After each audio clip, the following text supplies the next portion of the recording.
नमस्कार, स्वागत है आप सभी का रिपोर्टर लाइव में। मैं आपके साथ निकिता कश्यप। इस खास पेशकश के माध्यम से हमारे सभी संवाददाता आपको खबरों की जानकारी देते हैं, वो भी ग्राउंड जीरो से। तो चलिए बिना किसी देरी के शुरुआत करते हैं खबरों की। संसद के मानसून सत्र का आज 11वां दिन है। 11वां दिन ही जैसे ही सदन की कार्रवाई 11 बजे शुरू हुई, विभिन्न मुद्दों को लेकर भारतीय जनता पार्टी के नेता पप्पू यादव पर घेरते हुए नजर आए, तो दूसरी तरफ से विभिन्न मुद्दों को लेकर जो विपक्षी दल के जो सांसद हैं वो लगातार सरकार को घेरते हुए नजर आ रहे हैं। चाहे छात्रों की पिटाई का मामला हो, राम मंदिर चंदा चोरी का मामला हो, या अन्य तरह की जो मामले होते हैं, उन मामलों को लेकर सदन के बाहर और सदन के भीतर विपक्ष का जोरदार प्रदर्शन देखने को मिला। इस प्रदर्शन के बीच 2 बजे सदन की कार्रवाई जैसे ही शुरू हुई, केंद्र सरकार के तरफ से जो केंद्रीय कानून मंत्री हैं अर्जुन राम मेघवाल के तरफ से सुप्रीम कोर्ट में न्यायाधीशों की संख्या बढ़ाने के लिए जो विधेयक लाए गए थे, उस विधेयक को मंजूरी मिल गई है। अब जब सुप्रीम कोर्ट में जो न्यायाधीशों की जो संख्या थी, उस संख्या को बढ़ाने के लिए सरकार ने मंजूरी दे दी है। कानून बन गया है, संशोधन विधेयक पास हो गए हैं। अब यह विधेयक राष्ट्रपति के लिए जाएगा। राष्ट्रपति की मंजूरी के बाद कानून के रूप में यह बिल मंजूरी मिल जाएगी। तो कहीं ना कहीं सरकार के तरफ से जो भी कानून को लेकर जो भी विधेयक सदन के अंदर पेश हो रहे हैं, उस पर चर्चा नहीं हो रही है, क्योंकि लगातार कई मुद्दों को लेकर विपक्ष सदन में सरकार को घेरने की कोशिश उनके तरफ से की जा रही है। अब ऐसी स्थिति में संशोधन विधेयक किस तरह से मंजूर हो, इसके लिए सरकार के तरफ से रणनीति बनाई गई है। और रणनीति के तहत सदन की कार्रवाई जैसे ही शुरू होती है, सरकार के तरफ से वो विधेयक लाया जाता है, उस पर चर्चा होती है। कुछ सांसद अपनी राय उस पर रखते हैं और राय रखने के बाद लोकसभा अध्यक्ष के तौर पर वोटिंग कराई जाती है, सहमति बनाई जाती है। उसके बाद विधेयक को मंजूरी भी मिल जाती है। तो इसी दौरान आज जब सुप्रीम कोर्ट में जजों की संख्या बढ़ाने के लिए जो संशोधन विधेयक केंद्रीय कानून मंत्री अर्जुन राम मेघवाल की तरफ से लाया गया था, इसकी मंजूरी मिल गई है। विपक्ष लगातार प्रदर्शन करता रहा। प्रदर्शन के बीच इस कानून संशोधन विधेयक की मंजूरी मिलते ही लोकसभा के अध्यक्ष हैं, उन्होंने सदन की कार्रवाई मंगलवार 11 बजे तक के लिए स्थगित कर दी। तो कहीं ना कहीं सरकार का जो मकसद है, सरकार के तरफ से जो जनता से जुड़े गाजियाबाद के मसूरी क्षेत्र से एक सनसनीखेज वारदात सामने आई है, जहां पर एक 16 वर्षीय बालिका के साथ दुष्कर्म करने का मामला सामने आया है। मामला बीते 27 जुलाई का है, जब बालिका जो अपने घर से निकल के बाहर जाई, किसी काम से गई, तो वहां वह शाम तक जब घर पे नहीं लौटी, तो उसने अपनी मां से आकर बताया कि चलती कार में उसके साथ 2 युवकों ने जो है उसके साथ बदतमीजी करी है। गैंगरेप की वारदात जो सामने आई है। वहीं बीते 1 अगस्त को जो है गाजियाबाद के थाना मसूरी पुलिस ने इस पर मुकदमा दर्ज करते हुए 2 आरोपियों को गिरफ्तार किया है, जिनकी पहचान जो है मुजाहिद और सलीम अख्तर देहपा पिलोखा के क्षेत्र के रहने वाले हैं। वहीं जब इनसे पूछताछ की गई तो पता चला कि चलती हुई कार में इन्होंने जो है युवती के साथ जो है गैंगरेप का एक जैसी घिनौनी हरकत की थी, जिस पर पुलिस ने इन्हें मुकदमा दर्ज कर आगे जेल भेज दिया है और आगे की कार्रवाई अब प्रचलित है। गाजियाबाद से इंद्रेश शर्मा, इंडिया वॉइस। रायबरेली में फर्जी जन्म प्रमाण पत्र बनाने के बाद अब फर्जी पासपोर्ट बनाने का मामला सामने आया है। बता दें कि 2025 में 52,000 से अधिक फर्जी जन्म प्रमाण पत्र बनाए गए थे, लेकिन अब रायबरेली में ही जब 2 फर्जी जन्म प्रमाण पत्र बनाने का मामला सामने आया, तो तत्काल रायबरेली जिला प्रशासन एक्शन मोड में देखने को मिल रहा है। बता दें, रायबरेली जिले के सलोन ब्लॉक में 52,000 से अधिक अप्रैल 2025 में जन्म प्रमाण पत्र बनाए गए थे, लेकिन उस मामले की जांच जब उच्च अधिकारियों द्वारा अलग अलग टीमों को दी गई, जिसमें NIA और SIT टीम शामिल की गई थी, और उसके द्वारा जब पूरे मामले को खंगाला गया तो पता चला कि बाहर के लोगों का जन्म प्रमाण पत्र बनाया गया था। हालांकि उस पूरे मामले में रायबरेली जिला प्रशासन ने कठोर कार्यवाही करते हुए एक ग्राम विकास अधिकारी समेत 2 सहायक जन सेवा संचालक को जेल भेज दिया और कई लोगों को अलग अलग प्रांतों से जेल भी भेजा गया था। लेकिन जब रायबरेली के सलोन ब्लॉक में ही अब फर्जी प्रमाण पत्र बनाने का मामला सामने आया, तो फिर लोगों में कहीं न कहीं सवाल खड़े होने शुरू हो गए हैं, क्योंकि ऐसे में सवाल ये खड़ा होता है, क्या उन लोगों की नज़र सलोन में है जो ऐसे किसी घटना को अंजाम देने के फिराक में है। बता दें कि सलमा बानो पत्नी सलीम शाह के द्वारा 2 कूट रचित दस्तावेज के आधार पर पासपोर्ट बनाए गए और इस मामले का खुलासा तब हुआ जब लखनऊ पासपोर्ट ऑफिस से पूरे मामले की गहनता से जांच करने के बाद सलोन पुलिस को इस पूरे मामले की जांच सौंपी गई। प्रथम दृष्टया सलोन पुलिस की जांच में मामला फर्जी आया है। कह सकते हैं कि कूट रचित दस्तावेज का सहारा सलमा के द्वारा लिया गया और उस बेस पर पासपोर्ट बनवाया गया। लेकिन अब देखने वाली बात ये होगी कि जो 2 पासपोर्ट फर्जी सामने आए हैं, क्या ऐसे पासपोर्ट और भी बने होंगे या इस पूरे मामले पर किसी ऐसे गिरोह की निगाह है जो इस पूरे मामले को अंजाम दे रहा है। खैर, ये देखने वाली बात होगी और जांच का विषय है। लेकिन पूरे मामले में लोगों का कहना है कि ऐसे कौन लोग हैं जो फर्जी दस्तावेज तैयार करके ऐसे कूट रचित दस्तावेज तैयार करते हैं और ऐसे कार्यों को अंजाम देते हैं। Raju Tiwari, India Voice, Raebareli. नगर के खड्डा विधानसभा क्षेत्र के रेता क्षेत्र के लिए पक्के पुल को लेकर के जिस तरीके से बीते दिनों कैबिनेट की मंजूरी मिली और जब कभी भी कुशीनगर में उत्तर प्रदेश के मुख्यमंत्री योगी आदित्यनाथ कार्यक्रम में पहुंचते हैं तो मंच से भी उन्होंने ये साफ स्पष्ट कर दिया है कि जल्द ही खड्डा विधानसभा क्षेत्र के भैंसहा से रेता पार की 50,000 की आबादी के लिए पक्के पुल का निर्माण कार्य संभव होगा। तो ऐसे में अब कहीं ना कहीं आज नाबार्ड की टीम पहुंची हुई थी और उन्होंने भी स्थलीय निरीक्षण किया है और कहीं ना कहीं ये कयास एक उम्मीद लगाई जा रही है कि इसी वर्ष जो है पक्के पुल के निर्माण को लेकर के जो शिलान्यास का काम है वो जल्द ही शुरू करा दिया जाएगा। अनुराग तिवारी, इंडिया वॉइस, कुशीनगर। इस समय पूरा उत्तर प्रदेश भगवान शिव की शक्ति में सरोकार है। लाखों शिवभक्त कांवड़ियों की पवित्र यात्रा अपने गंतव्य की ओर बढ़ रहे हैं। इतनी विशाल धार्मिक यात्रा को सुरक्षित, व्यवस्थित और शांतिपूर्ण ढंग से संपन्न कराना अपने आप में एक बड़ी चुनौती होती है। उत्तर प्रदेश सरकार ने इस बार कांवड़ यात्रा को लेकर व्यापक स्तर पर तैयारी की है। मुख्यमंत्री योगी आदित्यनाथ ने स्वयं अधिकारियों के साथ लगातार समीक्षा बैठक कर सुरक्षा, यातायात व्यवस्था और साफ सफाई को लेकर स्पष्ट निर्देश दिए हैं। सरकार का प्रयास रहा है कि श्रद्धालुओं को यात्रा के दौरान किसी भी प्रकार की असुविधा का सामना न करना पड़े। अगर पुलिस व्यवस्था की बात करें तो पूरे उत्तर प्रदेश में बड़ी संख्या में पुलिस बल, पीएससी और अन्य सुरक्षा एजेंसियों की तैनाती की गई है। संवेदनशील स्थानों पर विशेष निगरानी रखी जा रही है। सीसीटीवी कैमरों, ड्रोन और आधुनिक कंट्रोल रूम के माध्यम से यात्रा पर लगातार नजर रखी जा रही है। ट्रैफिक डायवर्जन रोड और प्लान और आपातकालीन सेवा को भी पहले से सक्रिय रखा गया है ताकि श्रद्धालुओं की जो यात्रा है वो सुरक्षित और सुगम बनी रहे। मेरठ जनपद की बात करें तो पश्चिमी उत्तर प्रदेश का ये महत्वपूर्ण जिला कांवड़ यात्रा का प्रमुख मार्ग माना जाता है। यहाँ जिला प्रशासन और मेरठ पुलिस ने सुरक्षा के व्यापक इंतजाम किए हैं। प्रमुख कांवड़ मार्ग पर पुलिस की लगातार गश्त, बैरिकेडिंग, सीसीटीवी निगरानी, ट्रैफिक प्रबंधन और कंट्रोल रूम के जरिए हर गतिविधि पर नजर रखी जा रही है। श्रद्धालुओं की सुविधाओं के लिए चिकित्सा, पेयजल और अन्य आवश्यक जो जितनी भी व्यवस्थाएं हैं उन सभी पर विशेष ध्यान रखा गया है। कुल मिलाकर उत्तर प्रदेश सरकार मुख्यमंत्री योगी आदित्यनाथ के नेतृत्व में प्रशासन और पुलिस की समावानी तैयारी का उद्देश्य यही है कि कांवड़ यात्रा पूरी तरह सुरक्षित, शांतिपूर्ण और व्यवस्थापित माहौल में संपन्न हो। प्रशासन लगातार अपील भी कर रहा है कि सभी श्रद्धालु जो है निर्धारित मार्ग पर, निर्धारित जो उनके मार्ग है उसी का ही पालन करें, यातायात नियमों का सम्मान करें और अपनी सौदाई बनाए रखे हुए और इसी यात्रा को पूर्ण करें। मेरठ से इंडिया वॉइस के लिए अली। सावन का पहला सोमवार और उत्तराखंड के हर मंदिर और शिवालयों में एक जैसी तस्वीर आप देखने को मिल सकती है। भक्तों की लंबी कतारें हैं और ये कतारें सुबह यानी ब्रह्म मुहूर्त से जैसे पूजा अर्चना का जो समय होता है तभी से कतारें यहाँ पर देखने को मिल सकती है। भक्तों जो शिव के जो भक्त हैं वो लगातार पूजा अर्चनाएं कर रहे हैं। जो शिवालय हैं, शिवालयों पर जल चढ़ाने का काम यहाँ पर कर रहे हैं। भोले से अपनी जो मनोकामना उन मनोकामनाओं को मांगने का काम उनकी तरफ से हो रहा है। जो जल है उस शिवालय को चढ़ाने का काम हो रहा है। इसके अलावा जो पूजा के लिए जो उपयुक्त जो सामग्री होती है, चाहे वो बेलपत्र हो, पुष्प हो या दूसरे जो फल होते हैं उनको जो चढ़ाने का जो काम होता है, उस जो तरीका होता है, उसी तरीके से हर भक्त यहाँ पर पूजा करता हुआ नजर आ रहा है। और सभी के एक ही मनोकामनाएं हैं कि सावन के इस पवित्र महीने में जो उनके जो मनोकामनाएं हैं, भोले उनकी मनोकामनाओं को पूर्ण करें। जग का कल्याण करे, राज्य की जो तरक्की है वो सभी दूरी तोड़नी यहाँ पर बढ़ सके। मनोकामनाओं में सीधे तौर पर कह सकते हैं कि अपनी समृद्धि के लिए बातचीत करते हैं।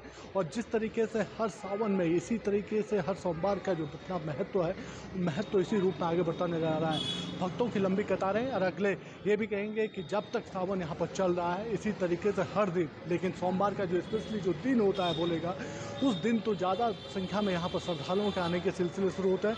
सबके एक ही है कि भोले को प्रसन्न कर सकें और अपनी जो उनकी मनोकामना, उन मनोकामनाओं पूर्ण हो सके। उत्तराखंड देवभूमि है, तो देवभूमि में इस तरीके की तस्वीरें यहाँ पर सबसे ज़्यादा यहाँ पर देखने को मिलती है। इस समय देश और दुनिया से बड़े ही जो शिव भक्त हैं वो यहाँ पर उत्तराखंड पहुँच रहे हैं। शिवालयों में जल चढ़ाने का काम यहाँ पर कर रहे हैं, कोशिश कर रहे हैं कि जो उनकी जो भक्ति है, उनकी जो पूजा अर्चना है वो भोले के सामने पूर्ण हो सके। तो अपने मनोयोग से, अपने जुन से उन चीज़ों को करने का काम यहाँ पर कर सके ताकि जो उनकी मनोकामना पूर्ण हो सके। लगातार प्रयास यही है। और जो मंदिरों की तरफ से जो प्रबंधन है, सरकार की तरफ जो प्रबंधन है कि हर भोले की, हर जो श्रद्धालु यहाँ पर आ रहा है उसकी यात्रा सफल हो सके, उसकी जो मनोकामनाएं वो यहाँ पर पूर्ण हो सके, उसके लिए बेहतर प्रबंध करने का काम यहाँ पर किया जा रहा है। अब देखना होगा कि किस रूप में श्रद्धालुओं की और जो संख्या है कैसे यहाँ पर और बढ़ती होती है और किस तरीके से उनकी जो यात्रा है वो यहाँ पर सफल हो पाती है। लेकिन भोले की जो आशीष है, भोले की जो महिमा है, उस महिमा में सभी श्रद्धालु डूबे हुए नजर आ रहे हैं। कैमरामैन नसीम के साथ अभय कैंतुरा, इंडिया वाइज, देहरादून। आज सावन का पहला सोमवार और पहले सोमवार को ही मंदिरों में लंबी लंबी जो कतारें वो देखने के लिए मिल गई हैं। मेरी मौजूदगी इस वक्त मेरठ के प्राचीन मंदिर बाबा ओगरनाथ मंदिर के बाहर मैं मौजूद हूँ। यहाँ पर लंबी लंबी कतारें आप देखने को मिल सकती हैं। आप देख सकते हैं मेरे पीछे लगातार लंबी लंबी कतारें बाहर से ही लगनी शुरू हो गई हैं और अंदर तक ऐसे ही लोग जा रहे हैं और अपना जलाभिषेक कर रहे हैं। अगर बात करें तो सुरक्षा व्यवस्था की, यहाँ पर लगातार सुरक्षा व्यवस्था के पुख्ता इंतजाम किए गए हैं।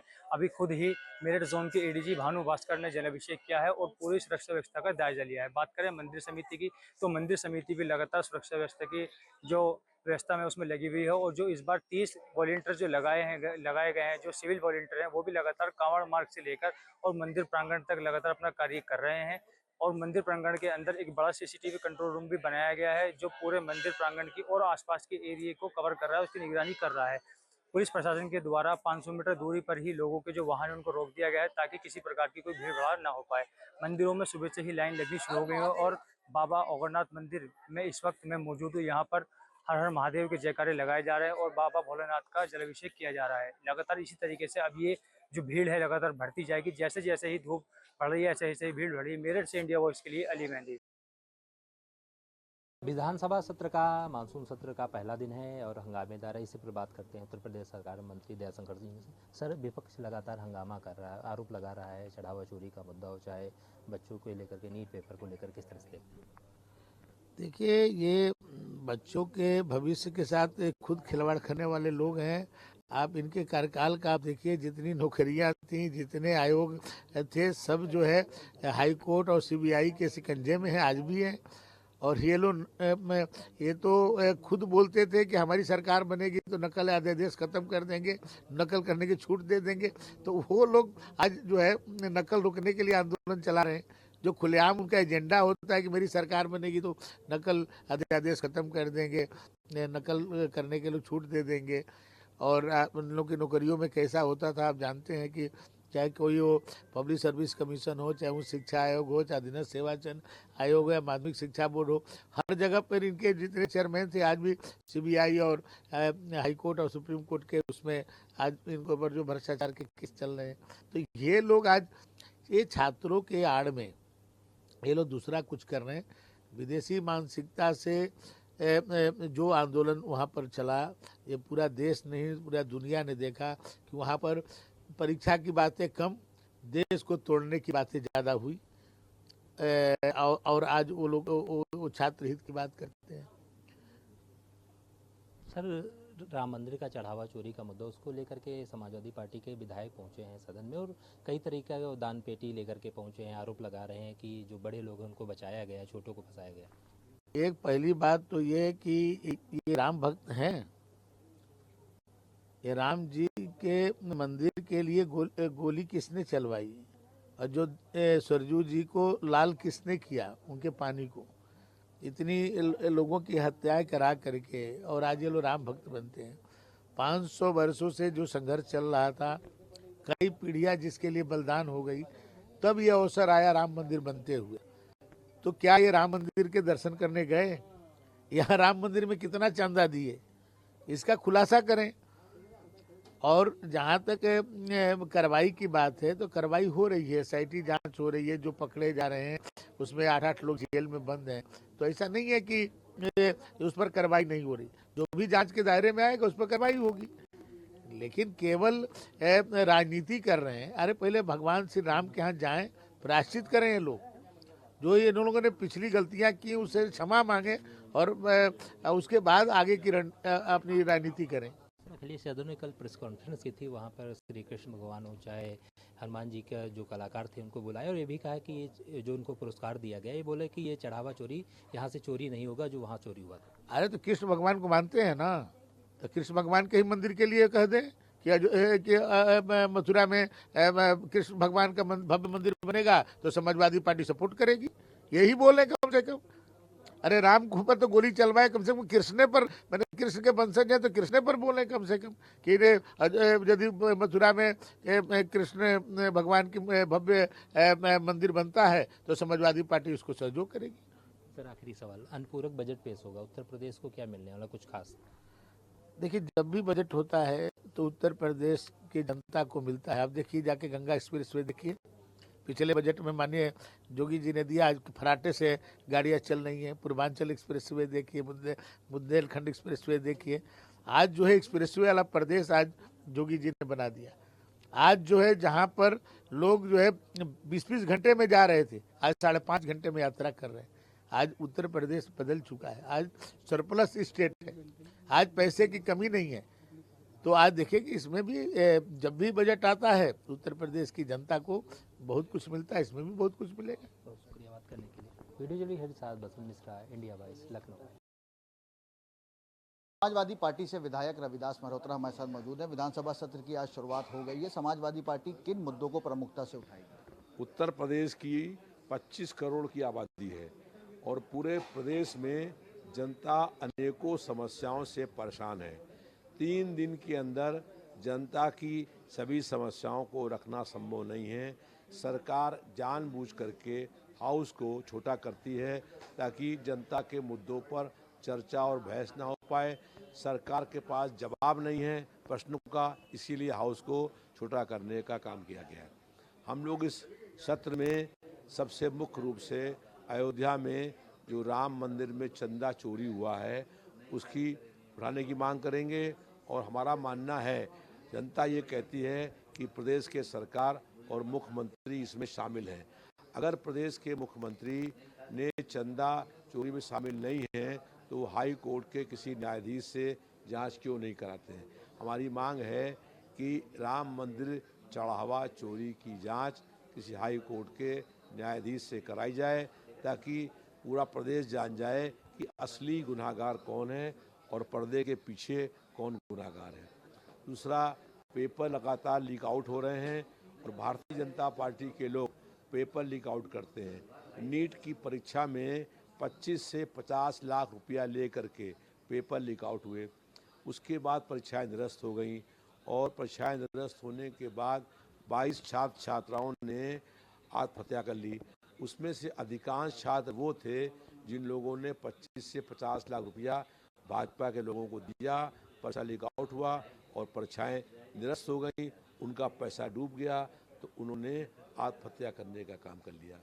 तो उसके बाद जब छात्रों युवकों ने जंतर मंतर पर प्रदर्शन किया अपने हक के लिए और पेपर लीक आउट ना हो इसकी मांग को लेकर के, तो उन पर बहुत बर्बर लाठीचार्ज किया गया। लाठी के आगे चाकू लगा हुआ था, लाठी के आगे कील लगी हुई थी और उस चाकू से बेटियों के कपड़े फाड़े गए। बहुत सारे बेटियां शर्मा करके कपड़े फटने के बाद लौट गईं। बहुत छात्रों के सर फटे, सैकड़ों छात्र घायल हुए, बैरिकेडिंग में करंट लगा दिया गया, जुल्म और अन्याय करने की सब सीमाएं तोड़ दी गई। जब इस देश में आपातकाल लगा था, मैं 20 महीने आपातकाल में लगातार जेल के अंदर बंद रहा था, तो आपातकाल में भी इतने जुल्म और अन्याय नहीं हुए थे, इतने जुल्म और अन्याय भाजपा ने करने का काम किया है। सरकार कह रही विपक्ष के पास कोई मुद्दे नहीं है, विपक्ष झूठा नैरेटिव गढ़ रहा है। हमारे पास सब मुद्दे हैं। आज जो है लगातार महंगाई बढ़ रही है, लगातार जो है बेरोजगारी बढ़ रही है, ये मुद्दे नहीं है क्या? भारतीय जनता पार्टी की सरकार और भारतीय जनता पार्टी जनता को मुख्य मुद्दों से भटकाना चाहती है। हम कह रहे हैं कि अस्पतालों में स्वास्थ्य सेवाएं उपलब्ध नहीं है, दवा नहीं है, इलाज नहीं है, जांच नहीं हो रही है, और दवा इलाज जांच के अभाव में लोगों की मौत हो रही है। घटिया किस्म की दवाएं खरीदी जा रही हैं, जिससे कि लोगों की मौतें हो रही हैं। ये मुद्दा नहीं है क्या?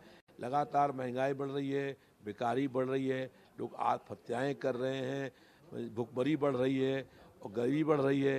ये मुद्दे नहीं है क्या? और उसके बाद पेट्रोल में मिला रहे इथेनॉल, ये मुद्दा नहीं है क्या? लेकिन भारतीय जनता पार्टी की सरकार मुद्दों पर सवाल देने को जवाब देनी है, इसीलिए जो है वो भारतीय जनता पार्टी जनता को गुमराह करने का काम कर रही है, झूठ बोलने का काम कर रही है। राम मंदिर ही इतना बड़ा मुद्दा है, उसमें चंदा चोरी हुई, 40 दिन में 70 बार चोरी हुई।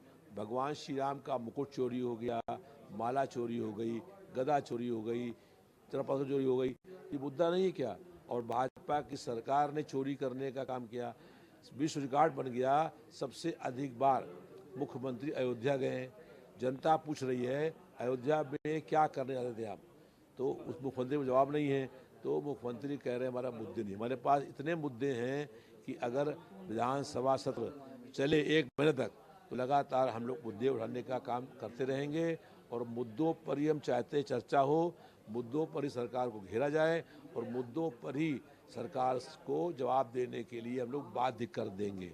बहुत शुक्रिया बातचीत के लिए। समाजवादी पार्टी से विधायक रविदास मेहरोत्रा हमारे साथ बातचीत के लिए मौजूद थे, जिनका कहना है राम मंदिर का मुद्दा हो, युवा बेरोजगारी का मुद्दा हो, तमाम ऐसे मुद्दों पर हम लोग सदन में चर्चा करेंगे और सरकार को घेरने का काम करेंगे। कैमरा पर्सन हरीश के साथ अजहर खान, इंडिया वॉइस, लखनऊ।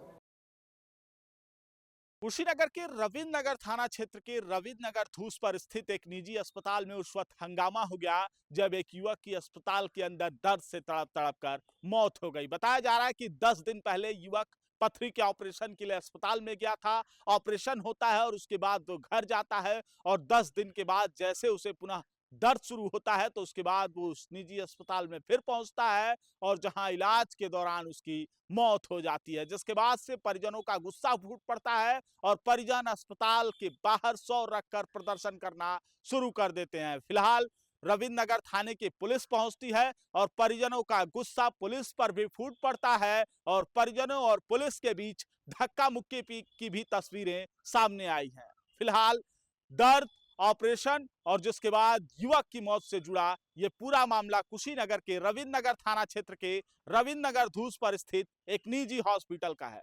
अनुराग Tiwari, India Voice, Kushinagar. Samajwadi party के विधायक हसन रूमी हमारे साथ बातचीत के लिए मौजूद हैं।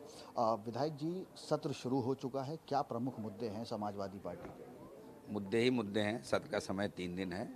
मुद्दे 2 महीने, 1.5 महीने, 2 महीने भी अगर सत्र चले तो मुद्दे ख़त्म नहीं होंगे। 9.5 साल इन्होंने जनविरोधी कार्य किए, इतने काम हो गए हैं, तो बताइए 3 दिन में कहाँ हम लोग उनको गिना पाएंगे उनकी जनविरोधी नीतियों को।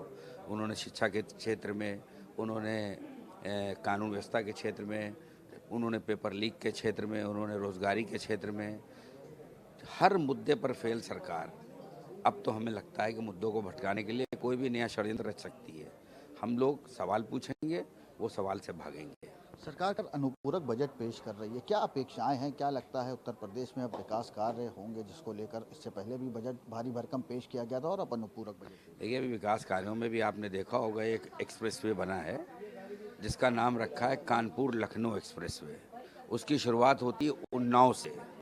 पहला तो एक यही मुद्दा है और वो एक्सप्रेसवे 13 तारीख को 13 जुलाई को उसका शुभारंभ हुआ और वो अब शुभारंभ के बाद जब उसका उद्घाटन के बाद हम लोग परसों जब उस एक्सप्रेसवे से गुजर रहे थे तो इतनी जर्किंग, इतनी बबलिंग और उसी में बरसात हो गई। तो बरसात में कोई जब हो जाती है तो पता नहीं चलता कि गड्ढे में पानी की गहराई क्या है। तो वो हमारी गाड़ी जब उस गड्ढे से गुजरी तो पानी की जो बौछार थी वो एक सैलाब की शक्ल लेकर शीशे पे आई, तो बड़ा भयानक वो हुआ।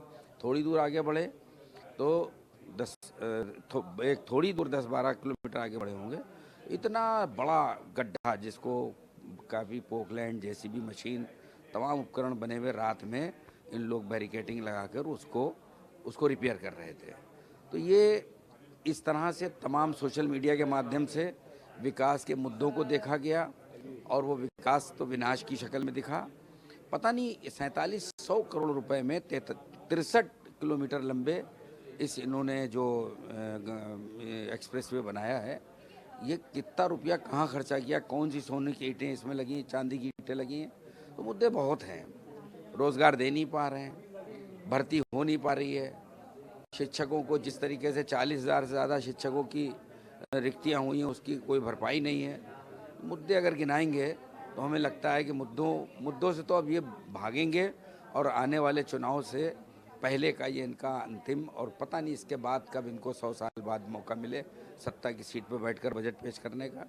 हम और आप लोग होंगे नहीं, तो मुद्दे बहुत हैं और समय कम है। बहुत शुक्रिया बातचीत के लिए। समाजवादी पार्टी से विधायक हसन रूमी हमारे साथ बातचीत के लिए मौजूद थे। इनका कहना है सरकार मुद्दों से भाग रही है और हम लगातार जनता से जुड़े मुद्दे सदन में उठाएंगे। कैमरा पर्सन हरीश के साथ अजहर खान, इंडिया वॉइस, लखनऊ। तो फिलहाल रिपोर्टर्स लाइव में इतना ही। देश दुनिया की तमाम खबरों के लिए बने रहें हमारे साथ। नमस्कार।